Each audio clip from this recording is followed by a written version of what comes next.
resources as far as physical and the human labor is concerned. We rely on zero-shot classification and different types of computer vision and natural language processing algorithms, which we will delve more into as we go forward in the presentation. Thank you.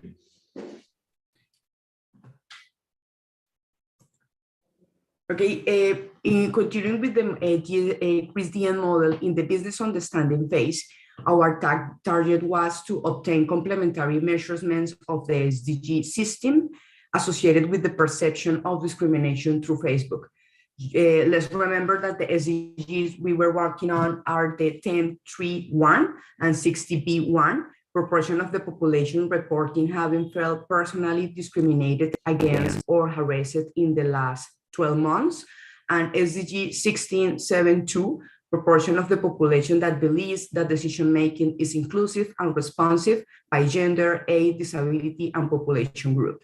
The specific objectives were to have information to establish a baseline to measure perception of discrimination, because we are not provided a complete and disaggregate information for these phenomena, but also to produce complementary or contrasting information for the political culture survey, that is our traditional measure for the topic of discrimination, and taking into account the international humanitarian law. Our hypothesis is that discussion on social networks such as Facebook or Twitter or so on can reflect social discourse in online work. Therefore, by tracking and measuring relevant variables of online activity, it is feasible to obtain granular proxy indicators for actual social trends and their underlying factors. We faced some challenges from the beginning in this understanding of the problem and the objective we have. There are 4 challenges I want to mention. The first one was the few experiences we have at the National Statistics Offices in the use of social networks to measure discrimination. The second one was the lack of technical capability, or we have previous experiences with simple models for test mining, but this approach required expert knowledge. In these hospital beds, that one we maintained at. Sorry, in this process, the support of the data for now initiative was very critical. The next challenge was associated with the data collection. We also have previous experience with Twitter, but not with Facebook. So we need to deal with problems of downloading these profiles and images for the demographic analysis. In terms of the quality assurance, we also have initiated some quality audits for the SDGs, but in this case, we need to ensure the adequate performance of the model that we explore and answer or resolve the problem of representativeness to ensure that the results we are going to have are sound and can be associated with the actual situation of Colombia. In the data preparation phase, we execute the characterization of the information downloaded from Facebook. This allows us to see how in the recent years has been an accelerated increase in the number of Facebook comments. So this shows us that this source is relevant for the topic we want to explore. As Bahan was mentioning, we explore in the modeling component natural language processing in 3 steps. The first step was the unsupervised analysis, in which we use 4 models: the zero-shot classification, LDA, sentiment analysis, and hate speech recognition. And based on the learning of the unsupervised analysis, we execute the supervised analysis in discrimination.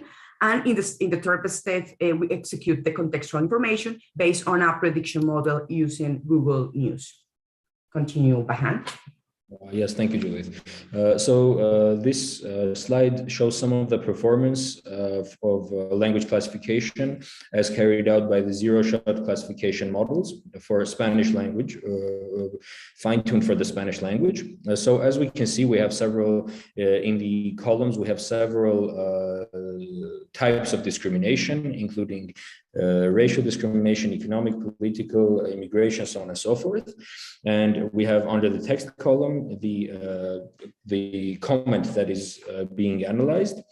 And under the columns for each of the types of discrimination are the degrees of likelihood, or sort of like a proxy indicator for probability that the comment pertains to one of these types of discrimination. So the example here, for those who speak in Spanish, it pertains perfectly to the topic of political discrimination, and this is reflected by the fact that the model has assessed a 0.999 or almost 100% likelihood that this is in fact a political discrimination comment.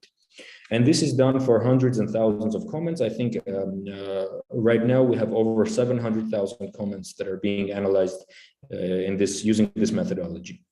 Thank you.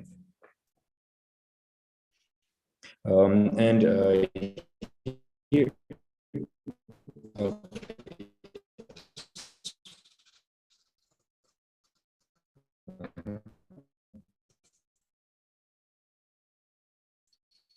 And this shows of the time series which depicts May 29, for example. There was the maximum for the number of political discrimination comments. And this is actually related with the peak of the deaths and infection rates for COVID-19, which caused a certain degree of disenchantment on the part of the civilians and citizens of Colombia.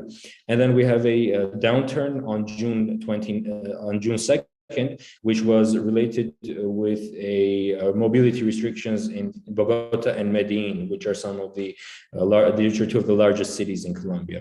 So we can see kind of how Facebook acts as a proxy indicator for what is going for the general kind of consensus in society. Thank you. And yeah, this is just another look at the same slide. Thank you, Baham. Continuing with the modeling components, we need to resolve the demographic analysis to ensure the representativeness of this data with the structure on gender of the general population. For this, we train a model to estimate gender based on a person's name, and we train this model using the population-based register. The model has a good performance of 88.5% of precision, and this allows us to have the two structures of the distribution of the population by gender from the Colombia based on the population register and compare it with the gender distribution in Colombia for the Facebook users. So with this comparison analysis, we can ensure that we have a sample structure that is that agrees or respects the Colombia gender distribution. So speaking a little bit about gender and age classification based on profile pictures, we've implemented a pipeline for image classification, which is also based on the OpenAI CLIP model. And it has a gender classification, which has a very high accuracy rate, and age classification, which is also relatively high compared to the state of the art in the field right now. And using some data cleaning procedures and this language classification, we're able to extract gender and age from images. And we're forced to do this, in fact, because most users do not include age or gender explicitly as part of their profile descriptions. Thank you. With this, we close the unsupervised analysis and we move with the supervised analysis, taking into account the previous knowledge we gained. In this part of the process, we select a random sampling of 150 comments. And on this sample, we execute a first iteration of classification with 9 laborers that make the job. And then we execute a second iteration on a sample that was expanded with 600 comments and for discrimination and 1,000 comments for representativeness. Juliette, I'm sorry to interrupt you. If you could wrap up in less than a minute. Okay, perfect. Thank you so much. Sorry. Okay, just this is a technical part. We calculate the kappa and Cohen coefficient, and then continue behind with the final considerations of this part. Yes. So we're still actively researching some of the ways of overcoming data quality issues. For example, with lack of trying to understand how representative the data is with regards to the general population of Colombia. And this is the most difficult part. So the most difficult part is in fact trying to understand the demographic distributions and their relative similarities.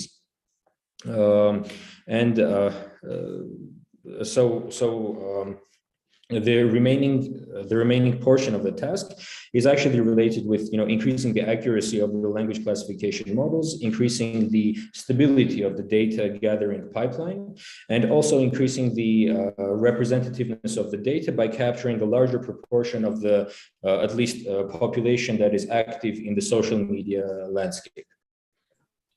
Thank you. Thank you. Just a final remarks, because I think it's important to share this for our experience.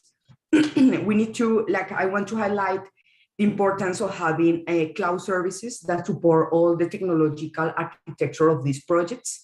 I also want to highlight the importance of have cooperation for data for now in order to ensure we have capacities and trainings, specific trainings to resolve the problems we face along the project.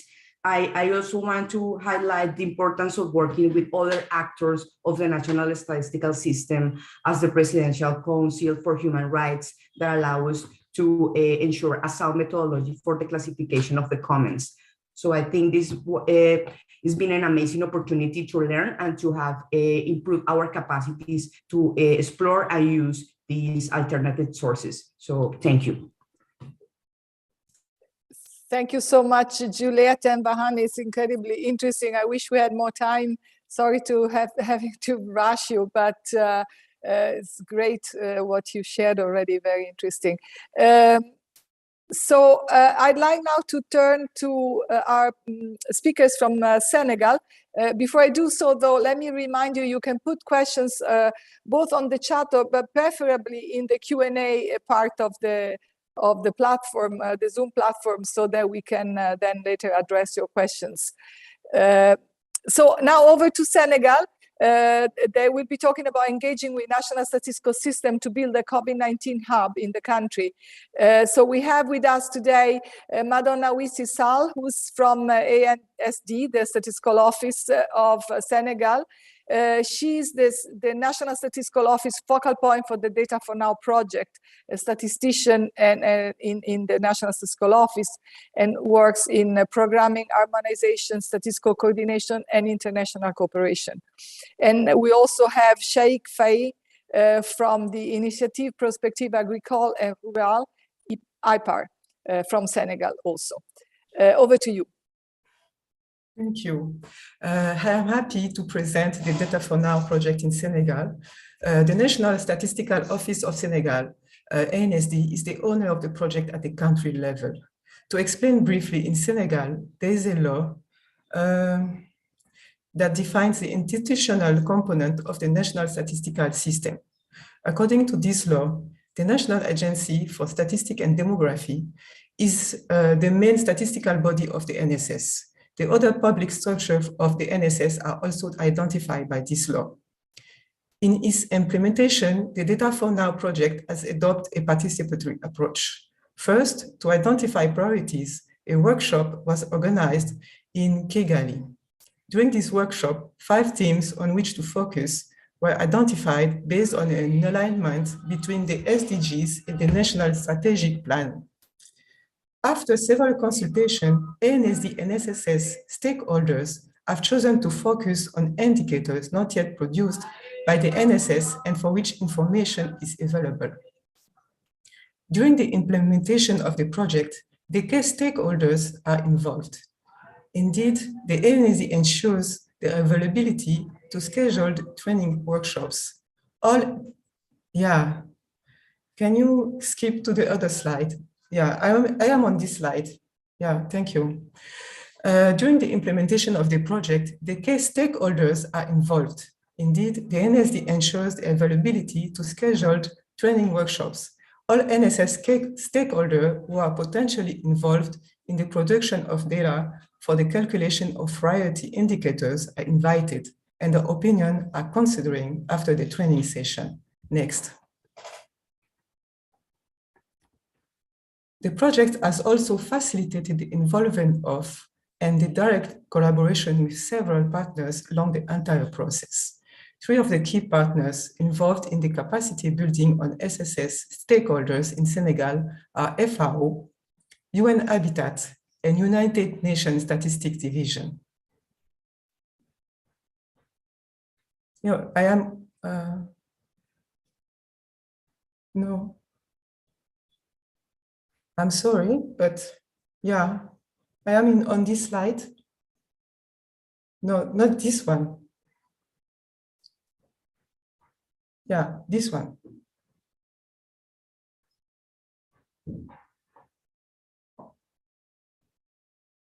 Thank you.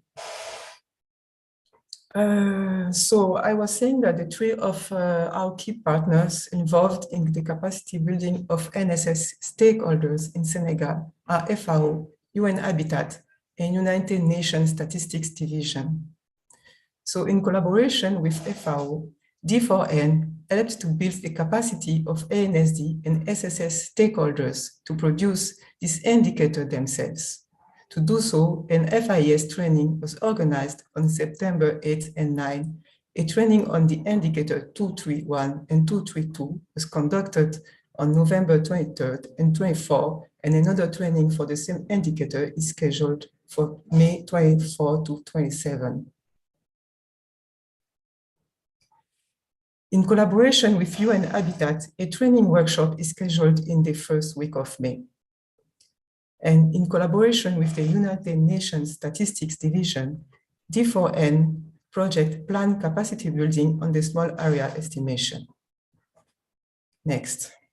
So this is the good one. Add IT and architecture. To support data for now innovation projects in the prioritized thematic areas, an IT consultant was hired to work in close collaboration with ANSD technical team to implement the technological infrastructure environment needed. The first step was to make an analysis of the current situation. This analysis showed that ANSD uses various and diverse data sources from different surveys and from different databases sent by NSS stakeholders. These data sources are in different formats: SPSS, Stata, Excel, and even Word. The work of processing this data requires several steps that often involve the intervention of the IT team, which will carry out manual work for each query. Ultimately,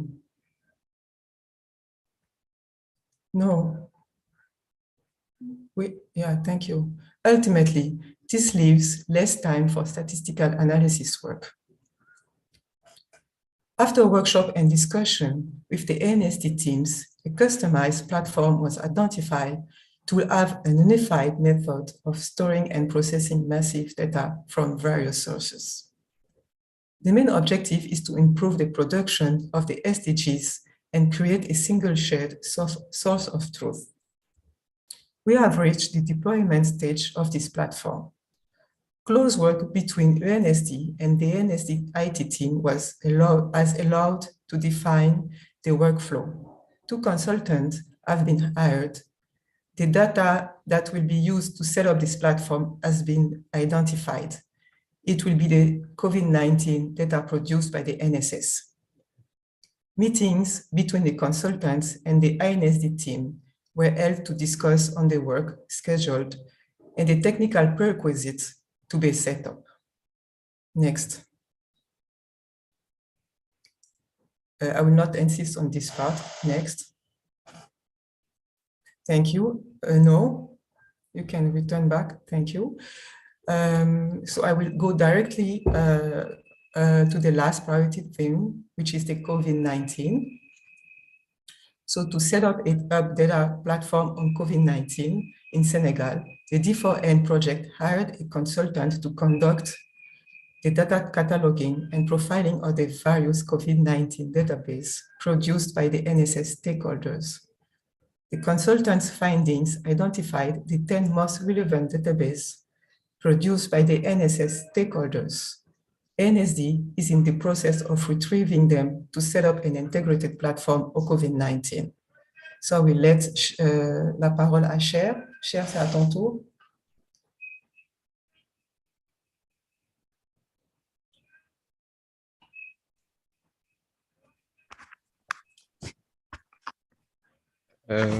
Thank you, Madam.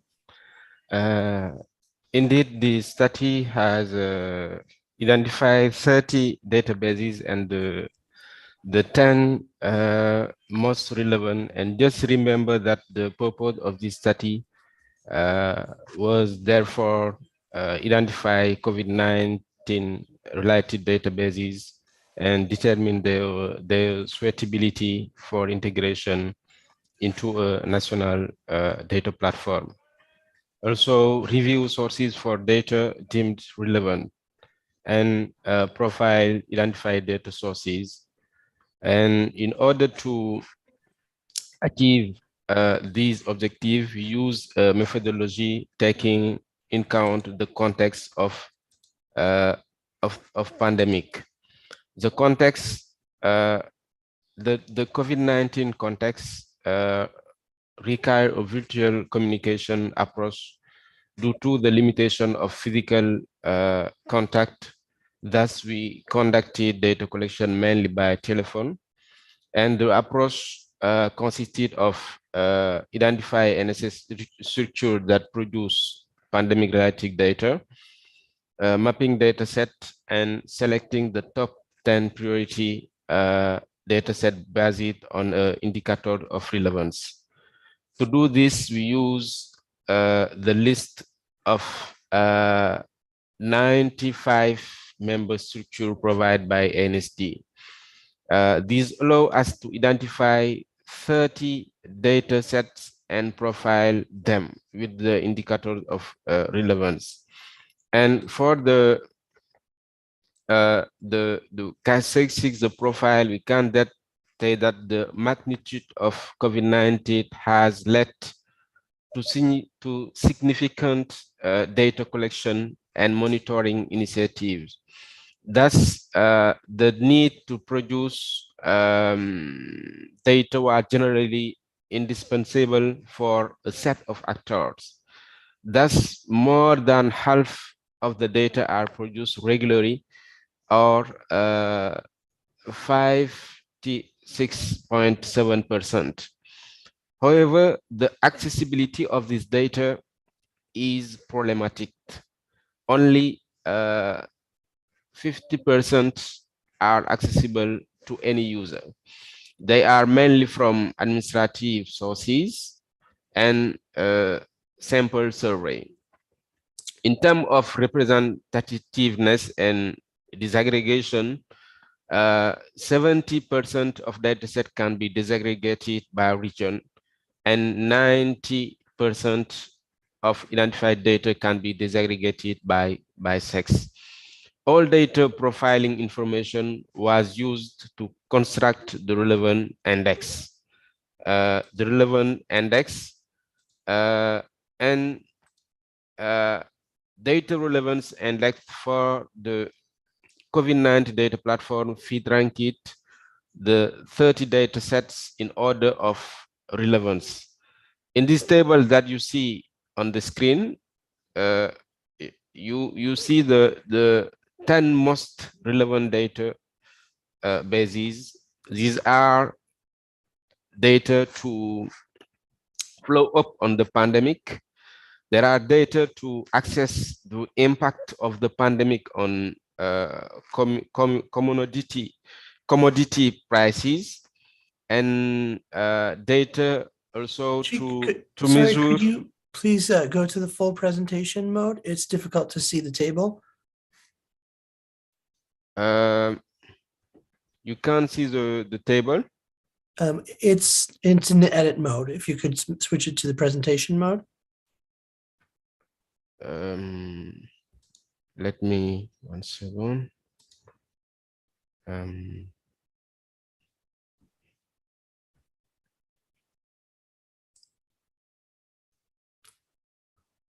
Try pressing F5.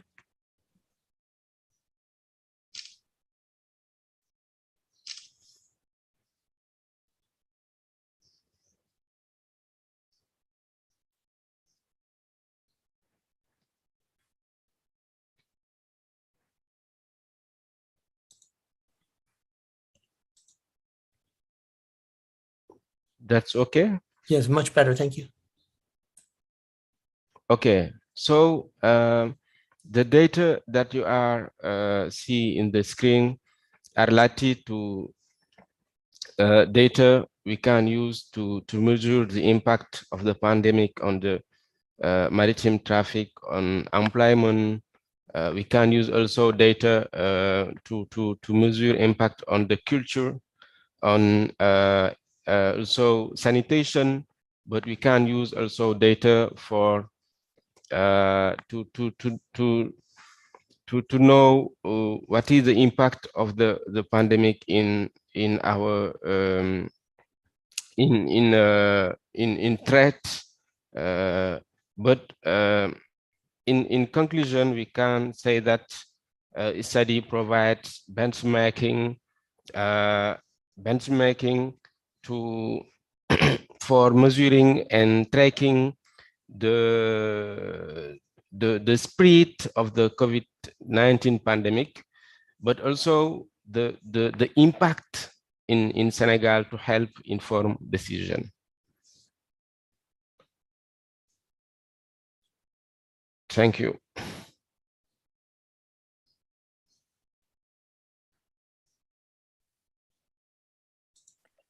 Thank you so much.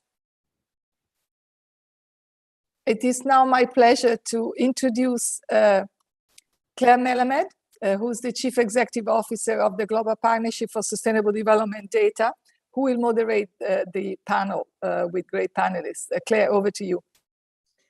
Thank you so much, Francesca. Thank you all. What really interesting and stimulating presentations. I really enjoyed that, and great to hear how this Data for Now program is having an impact at the country level in that some of those very specific ways that we're seeing filling data gaps that hopefully will help us all to make faster progress on some of the critical sustainable development goals.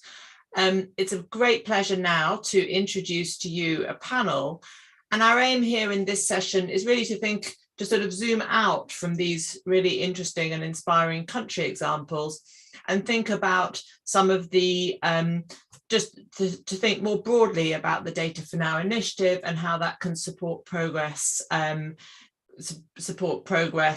other countries across different regions. And I very much hope that all of you who are watching online, and very warm welcome to you all, will be able to understand from this conversation and think about the ways in which perhaps you might be able to get involved in the Data for Now community.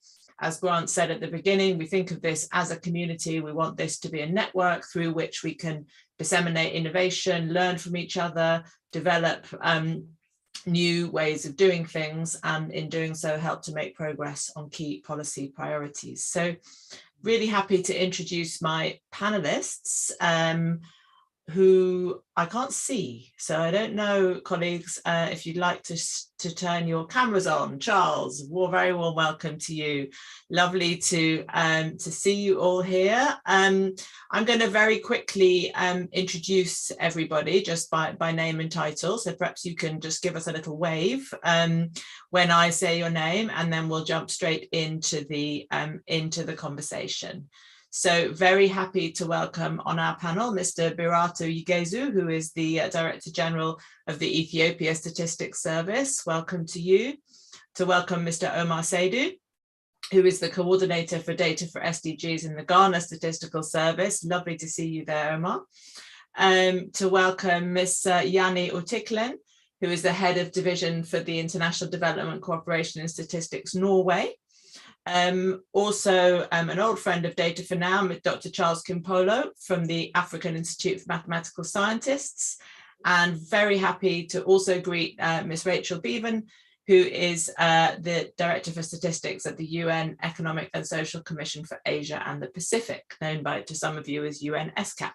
So very, very warm welcome to you all. It's really lovely to be with you today. So let me start perhaps with a question for you, Biratu. I know that Ethiopia is a country which is recently joined Data for Now and is developing the program and the activities. What do you see as the main benefit of the Data for Now program for statistics in Ethiopia? What motivated you to want to be part of this community? You could just turn your microphone on, that would be great. Sorry, thank you, Claire. Data for Now is a very good and relevant initiative for developing countries like Ethiopia. Ethiopian Statistics Service, previously called the Ethiopian Statistics Agency, now the name is Ethiopian Statistics Service, appreciates the aim of the initiatives, which is to increase the use of robust methods and tools that improve the timeliness, coverage, and the quality of the SDG data. We also inspired by today's presentation, and we are happy to be part of this initiative. When we develop our national strategy for development of statistics, we have identified the improving the existing methodology is very important to be able to produce required data for evaluating the SDG and the country's national development plan goals. This includes implementing also a small area estimation technique to get more disaggregated data, and also to improve the quality of administrative data to be more usable. We are also interested to use innovative sources and methods to fill the data gap. Our office also has a good experience in using geospatial information, and we will continue to use this resource to get more disaggregated data and also to improve the quality of existing data. We are also planning to work with the civil society organization to design standard procedures to improve the quality of citizen-generated data. Ethiopian Statistics Office believes that this partnership will help us to develop and build our capacity to test and implement the appropriate methodology and to use innovative sources and methods to fill the data gap. Thank you. Thank you so much, Biratu. That was really helpful. And I think, points, I think, for others who are considering their involvement in Data for Now to note there is particularly, Biratu, what you mentioned there about innovations in some of the foundational data sources, administrative data and so on, as well as geospatial and other more sort of technologically focused data. That innovation is not just for fancy things and social media and so on. Innovation is also for the bedrock, the heart of national statistical systems. I think that was fantastic to hear that point made so early in the discussion. And also, of course, the engagement of civil society and other stakeholders, and how important it is to all of us as we're building these systems to make sure that we have the engagement of others, both as consumers and users of data. So thank you, really, really helpful. I think our colleague from Ghana has temporarily lost his connection. So hoping that we are able to reconnect with Omar very shortly. But let me perhaps ask you, Jana, also as Statistics Norway has long been a supporter of Data for Now, but I know that some of your involvement has been more recent. So similarly, I'd love to hear from you what motivated Statistics Norway to want to be part of this Data for Now community, and what are you hoping that you will gain from your interaction, as well as, of course, being able to contribute to the rest of the community? So thank you, Claire. As you're saying, we of course now still in the starting phase. So maybe just say a little bit about that first. We are just starting now last year our dialogue with UNSD. We had our first meeting with Colombia in the fall. So far we're mainly learning about what others are doing and getting inspired from the Colombian example.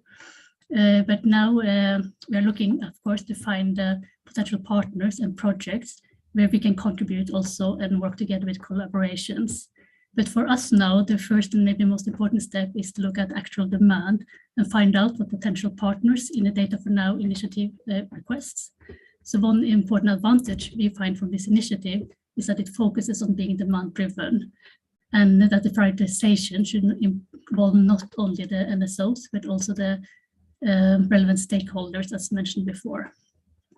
Secondly, we also have to ensure that we have the right experts available, and this can sometimes be challenging, so we have to plan a little bit ahead. So we are already at this stage thinking a little bit about how or where we can be involved.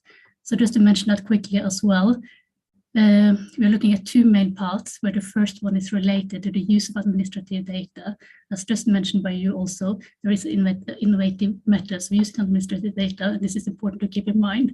So this is an area where we have a long experience in Statistics Norway, and we do get a lot of requests for support.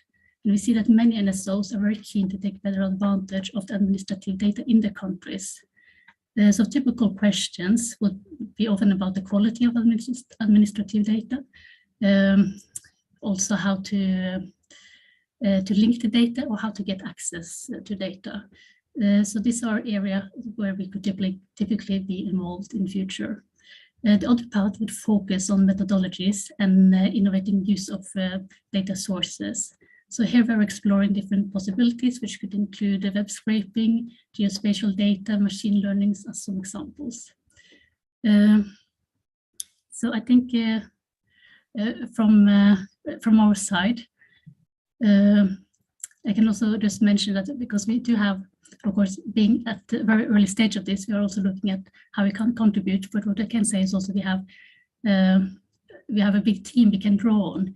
So we have, just counting the last 3 years, we have more than 100 different experts that have been involved in our experts or in our projects from the different departments. So we can draw on a very broad range of expertise and topics. So this also makes this project very interesting, because we see here we're looking more at going more towards innovation and working in a different way than maybe in a more traditional projects. So we see that many are keen to contribute. But as mentioned, we are still at the early stage. So we are very keen to see how we can now work together with more partners. Yes, thank you. Yeah. Thank you so much, Anna. Thank you. And I'm so glad you mentioned at the beginning the critical importance of being demand driven, and the way that the Data for Now program is very much built on the priorities of those participating countries, the ones that you've heard from. And again, for those of you who are listening, that is what we really want to know for those particularly government partners or statistics partners who are wondering about perhaps how to get involved. This is very much built from the priorities of our partners. And Jana, as you said, then to sort of try to match up where we can put together the right technical support, and also build the right communities where there are kind of common challenges. How can we enable partners, government partners and other stakeholders to learn from each other and share some of their experiences? And that is very much the sort of bedrock of how the Data for Now program operates. So Omar, let me now turn to you as someone who has been involved with Data for Now from the very beginning, and has seen in Ghana that has really spearheaded the Data for Now program in Ghana, and helped us, I think, all to understand how that the kind of partnerships that we're able to offer can be helpful in helping you and your colleagues at the Ghana Statistical Service to really carry out your priorities and make sure of the contribution you're making to the policy making process within Ghana. So I'd love to hear a little bit about, you know, what motivated you at the very beginning stages to be interested in this program, and then perhaps a little bit more on how it's particularly enabled you to engage with policymakers and to really lead to the end of the process around actually using data to inform decision making in the country. Over to you, Omar. Thank you very much. Yes, so as you rightly indicated, Ghana has been part of this from the onset, and it's more around the identification that policymakers, and especially a comment from our vice president, who says that politicians make decisions at 3 a.m. And at that time, in 3 a.m., when everybody's sleeping, they need data then to make those decisions. And the absence of the data, they will go ahead with the decisions anyway. And so we saw Data for Now to be a great opportunity to engage in and make sure we're able to meet this particular demand.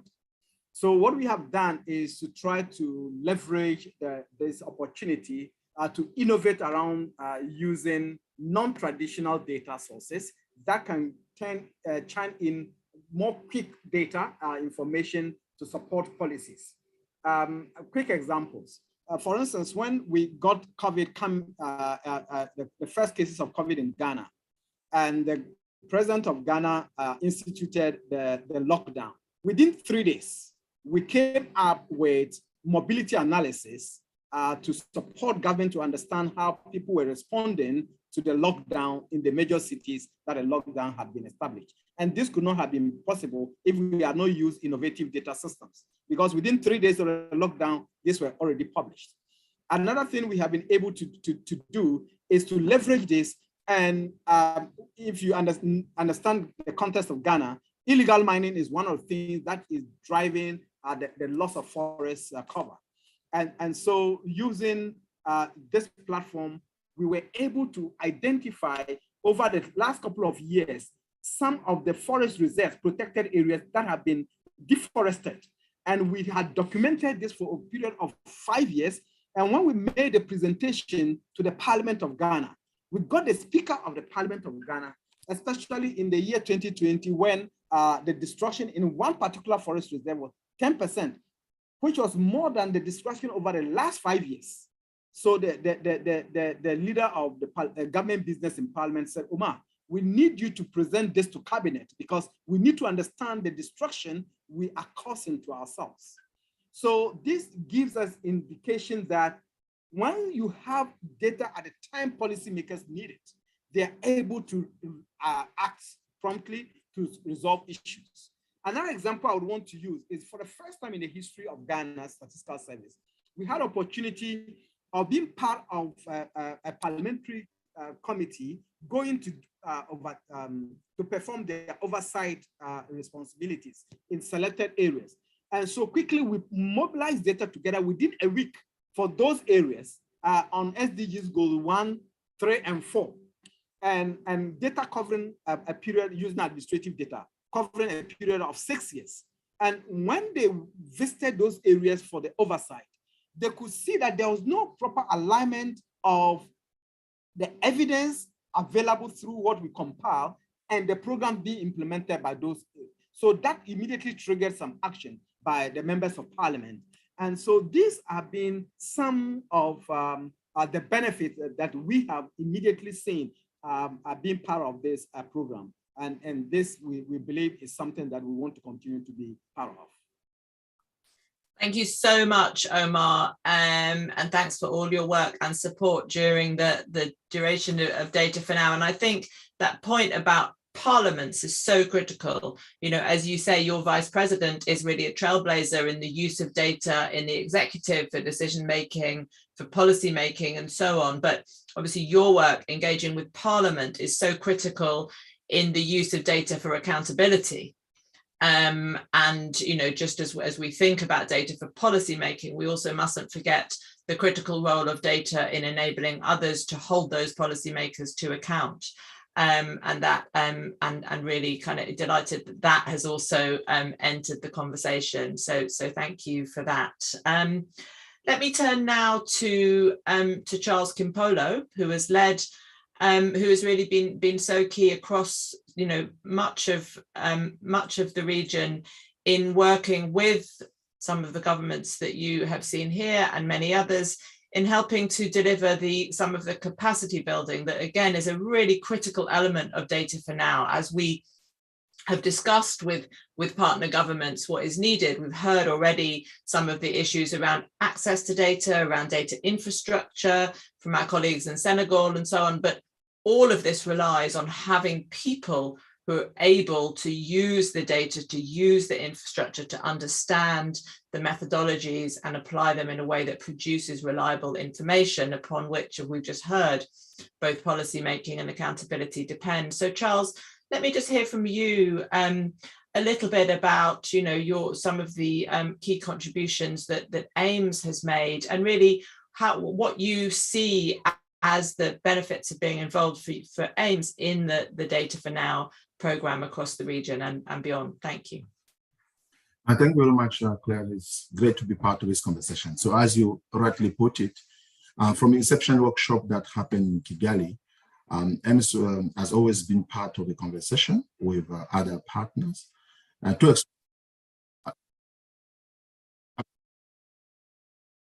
has to be as inclusive as possible to bring everyone together for us to contribute in achieving great initiative, because we believe that addressing sustainable development goals should be common purpose. I don't see any in the world that doesn't believe that key to do.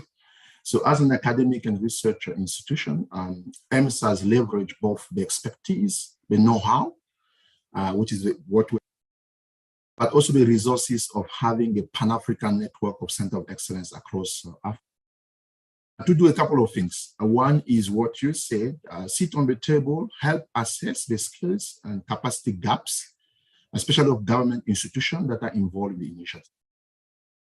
Cameron made it very clear that it was a principle for government to take the leadership. So for us, it's important to assess the capacity, the skills gap, and see what we can do. Once you do that, the next things to do is what we are good at, which is developing a new partnership to design, deploy, what I call need-driven. This is on the supply side. So if the need are defined, the priority are defined, how do you supply the skills? How do you develop curriculum and training that respond to that need? For us to develop what I call capacity development training as a response for the identified skills gap.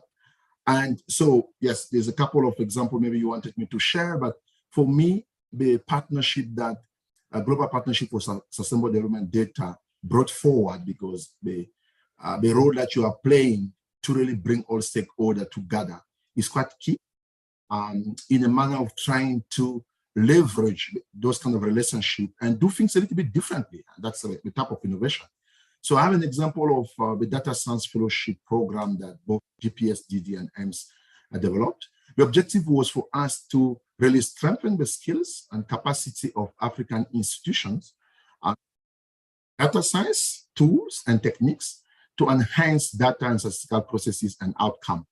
So if you have more time, I'm gonna maybe share the example of concrete outcome from this kind of partnership where we're working with government institutions in countries to really help them move from priority definition, from need assessment to really work together and deliver concrete project with real output. So for AIMS, I think we need to continue doing that, be on the table to ensure that government really have the capacity, be it from the skill side or the infrastructure, that will allow them to take that leadership position as Cameron put it rightly.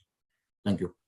Thank you so much, Charles. It's been a real pleasure to work with you. And I think as you, as you rightly said, one of the hallmarks of Data for Now is not just innovation in data sources, but also innovation in how we work together.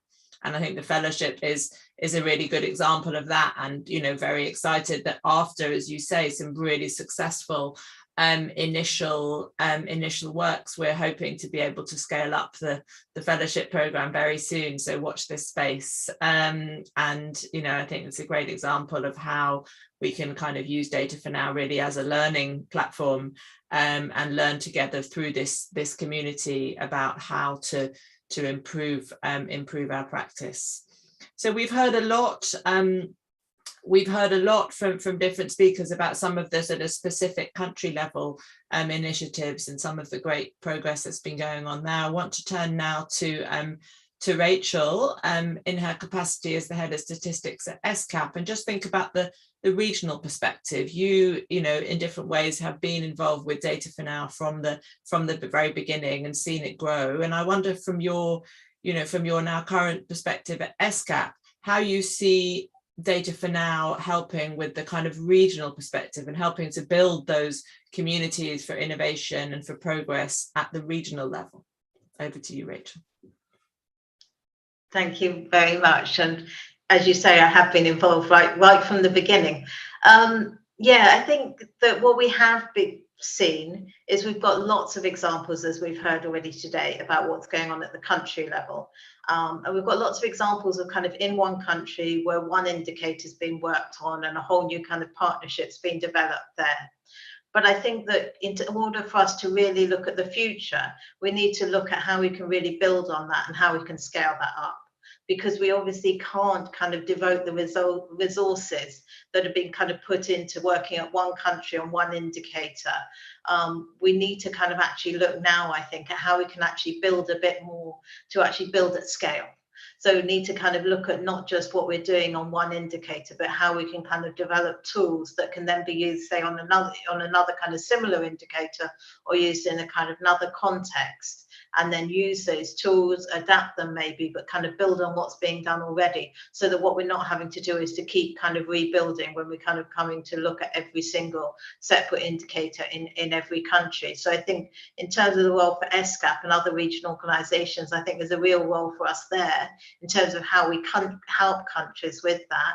Really, in terms of there's definitely more to be done in the area of training. We know that there's still huge needs around kind of areas like geospatial data, lots of different big data techniques where we actually need to really do some very focused training, I would say, on the things like small area estimation as well. I mean, I think there are other good examples, things like in the SCAP region, we started, or my predecessor started 2 years ago, a series of stats cafes, which we do every week or every couple of weeks, which is just a kind of hour or so virtual kind of workshops, and bring people together, but kind of look at one particular topic, and countries are really able to actually share what's going on.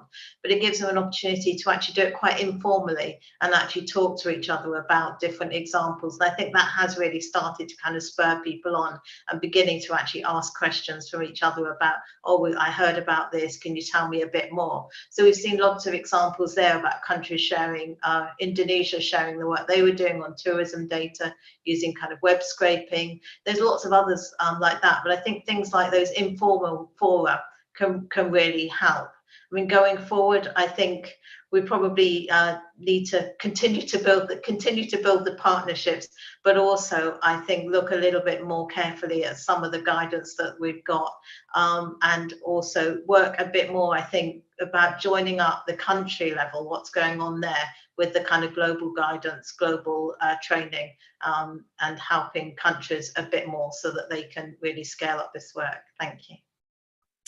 Thank you, Rachel. And I think that's really helpful to sort of show us all how at every level learning is really sort of fully part of the DNA of this initiative. It runs right through from the learning that is happening within countries, between different stakeholders and so on, right through to our learning about how to run an effective program.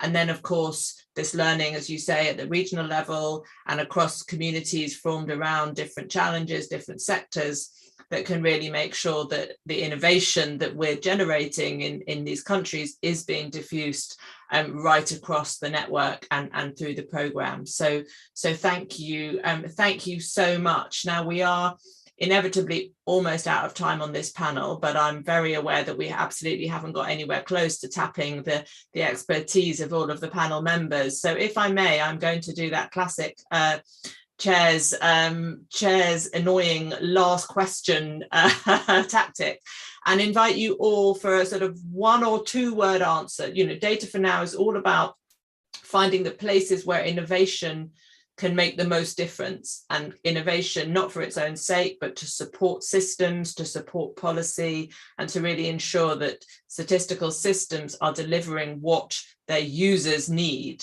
And the users, of course, are politicians, but also the citizens of a country. So I would love to hear from each of you in as few words as possible.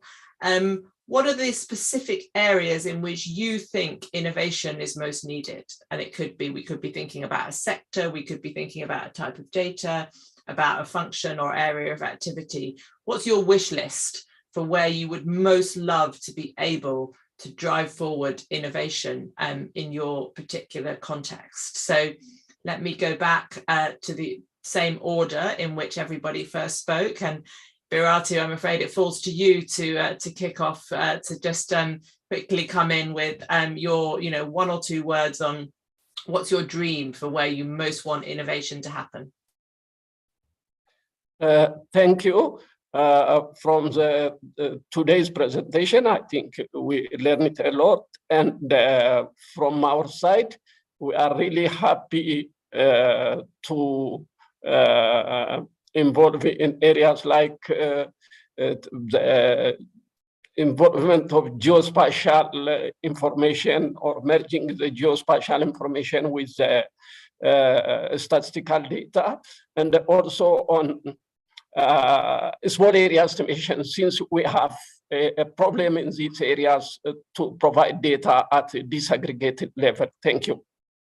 Thank you so much, really clear there. And I hope my colleagues from Data for Now are writing all this down, because as we need to understand these priorities to design the next phase of the program. So thank you. Jana, let me turn to you next.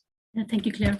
Yeah, so the first thing that actually comes to my mind then is, of course, being able to link data, linking administrative data sources, because we see that we need to build registers, all kind of business registers or population registers. Being able to link all the available data would be really, really useful. And I also want to just mention that I think this initiative, by also engaging the users and the producers, that this is also, maybe it's not innovation, but somehow it's very difficult to do. And I think this is maybe a tool using this initiative to get people on board. So I'll stop there. Thank you. That's a really good point. No, we have a very broad definition of innovation, and I think that definitely counts. So thank you. Omar. Yeah, thank you very much. And I've just posted a link in the chat that gave an example of what we have been able to do, publishing using Earth observation and administrative data.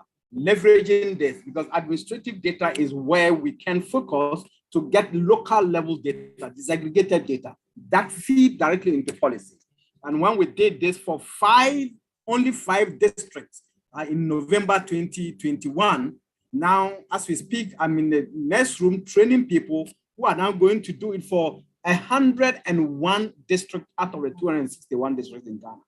And so this is a classical example of the demand of data for now, and providing data now to those who need it most to solve local problems. And for us, this is something that we want to continue to do.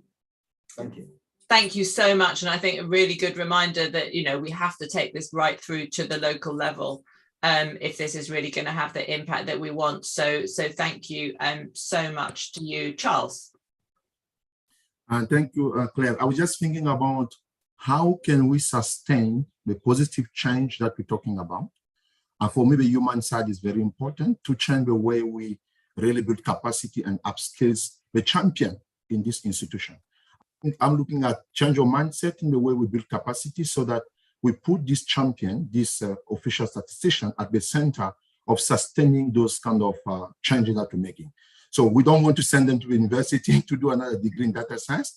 I think we just need to innovate the way of training them. I think that's key because we need to sustain this kind of change that we're making. So that's my opinion. Thank you. And I think that point exactly about champions political leadership. This is not just a technical challenge, this is a political challenge. And many of you on the panel exemplify huge success in really marrying the sort of technical challenges with the political advocacy and leadership that are necessary to actually create that change that we want. So very well taken there. Thank you. And Rachel. Thank you so much. And yeah, the problem with going last is that lots of people have said what I was going to say already. But I think the one thing I would really say is I think we really need an innovation, a change of mindset. I think we need to be much more open and actually just open to new sources, open new tools, to new methods. And I think with that spirit of openness, the tools and the methods and the data is there, but actually we just need to change our mindset and be willing to try new things and to do that together. Thank you. Thank you so much, Rachel. And I think that's a fantastic place to end this panel, with a focus on the human dimensions, and to really remember that the institutions that we are talking about are made up of people and relationships between people, and the processes that we want to contribute to and that we want to use to affect change, likewise, are all about people, relationships between people, and the way that they work together. Thank you so much to all of you for the panel discussion, which has been fantastic and really stimulating, and also just, personal thanks to all of you for your huge support for the Data for Now initiative. It's been such a pleasure to work with you over the last few years, and I think as we continue to build this community, just really excited for what we can, even more excited now after this discussion, for what we can do together on the next phase. So huge thanks, and let me now hand over to my colleague Vibeke from the UN Statistics Division for any final points and the closing. Thank you so much. Thank you so much, Claire. And yeah, it's really exciting to hear everything that is being said and all the engagement. I know we are running over time, but there's been so much engagement and conversations in the chat, also from the presentations from the two countries. So I want to very quickly give the two countries a chance to come back. I see that Juliet and Vahan have been very active in the Q&A, responding to questions, but maybe if you very quickly want to summarize some of the feedback that you gave, and maybe also I think that relates to the way forward, what you still see as a next steps in your work. So Juliet, if you can maybe summarize in a minute or two on this, that would be great. Thank you. Okay, thank you. We were talking in the chat and trying to answer the questions. There are very specific questions, but in general terms, there are questions regarding the representativeness in the use of these new sources. That is still a challenge. We think that we can overcome that challenge, increasing the size of the samples, continue exploring new models. But also it's still a challenge, and probably the working together could be very productive to overcome this challenge. Other questions are related with the work with other actors at the National Statistical System and how to ensure that the production of a statistical information based on these new sources is used and is considered like a rigorous and supports the decision making. This is still a process under construction. We, in the case of the discrimination project, we work together with the presidency, and that collaboration allows us to establish categories to make the classification of the comments of Facebook, respecting the conceptual framework of discrimination. So I think this is a process that is continuous, and we need to continue get involved with new actors and try to understand with those perspectives the problems we want to solve with these new sources. I hope we can continue chatting and answer the questions and working together in relation with these topics. Thank you. Thank you so much, Juliet. And I think also for everyone who has input or ideas, don't hesitate to reach out either to us or to Columbia on this. I think we're really happy to engage with partners and see how it can be further improved. There's also one question that I'd like to ask quickly to colleagues in Senegal, and that is whether Senegal has a data protection legislation that had to be considered when integrating the various COVID-19 databases and how that impacted the ownership of the data. So if you, Madon, could quickly respond to that, kind of how that works in Senegal, that would be great. Yeah, really quickly, I can say that Senegal have a data protection legislation, but for the data COVID-19, we don't use the micro data. We use the aggregated data because of this legislation. We cannot use micro data, especially because these data are not produced by UNSD, but are produced by the stakeholder of the NSS, and it is really sensitive data. So we ask them to work with aggregated data. So I think this is my answer. Thank you. Thank you so much, Madon, and we also look forward to the continued work in Senegal. So I will then move on to the closing. I think so much has been said that I don't need to say too much. Just re-emphasizing some of the things that we have heard that has come up in these discussions and in the presentations. The Data for Now initiative is country-led. You see that on how the countries have taken very different approaches, the ones that we are already working with. It is policy and user need oriented. We heard how the different countries are engaging with policymakers and really get responses to that. And that's something we really want to continue highlighting and working on. It focuses a lot on innovation, but at the same time, as was said, it's with statistical offices at the lead, and we need to follow the UN principles of official statistics, follow data quality standards, and so on. So we need to balance that. Partnerships, I think, has been showcased throughout the session today, and we are happy to bring more partners on board, engage as widely as possible under this initiative.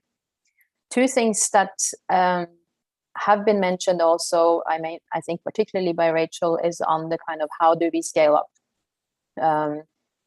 Currently, we have been, as core partners, we've been able to secure more funding, so we will now be able to work with more countries. We also have partners that can work with countries under this initiative, but we will continue to secure more funds and partnerships so that we can widen the engagement under the initiative. The other thing is also that we are starting to share solutions. We will be sharing training materials from the work in the countries. UNSD currently has published trainings from Senegal and Colombia. I'll put that in the chat in a second. The goal is really for as many as possible to benefit from this, so that it's possible to engage and use materials, even if it's not necessarily a direct training that can be received. So we will do what we can to kind of make this a solution that is helpful to as many as possible. And we're looking forward to all of your engagement on this. And the only thing I would like to end with now is to thank everyone that was engaged, all participants, all speakers, moderators. It's been a really great event, and thank you so much, and looking forward to the continuation. Bye-bye. Thank you. Thank you, everyone. Thank you, Rebecca, for all of your work. Bye. Bye. Thank you.